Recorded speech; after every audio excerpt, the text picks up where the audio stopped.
1903 সালে পৃথিবীর আঙিনায় একটা আশ্চর্য আজীব ঘটনা ঘটে গেল।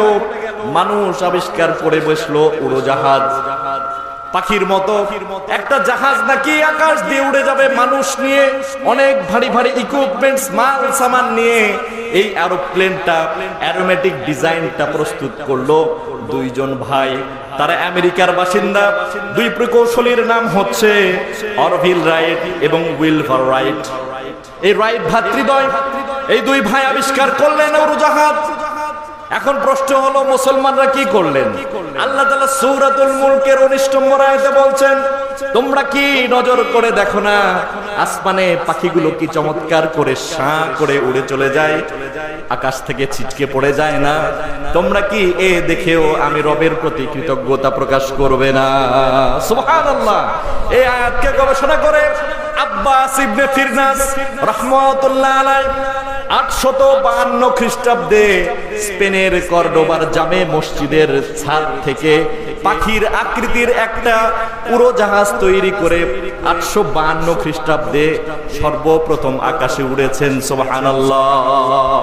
সেই থেকে আসলে উড়োজাহাজ আবিষ্কারের গোড়াপত্তন ঘটেছে, যা পূর্ণতায় রূপ পেয়েছে 1903 সালে এই আমেরিকার বিখ্যাত দুইজন বিজ্ঞানী রাইট ভ্রাতৃদ্বয়ের মাধ্যমে। সুতরাং আমরা যে তথ্যটি আপনাদের কাছে শেয়ার করতে চাই তা হচ্ছে, আমরা আমাদের সন্তানদেরকে শুধু দুনিয়াবি লাইনের যারা শিক্ষা দিতে চাই স্কুল কলেজে, এর সঙ্গে অবশ্যই দুনিয়াবি শিক্ষার সঙ্গে ইসলামিক শিক্ষা আমরা দান করব।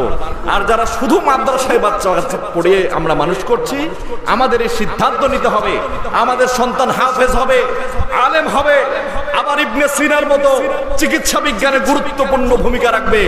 আমাদের মেয়েরা আর শেফা রাদিয়াল্লাহু তাআলা আনহার মতো চিকিৎসা বিজ্ঞানে গুরুত্বপূর্ণ ভূমিকা রাখবে।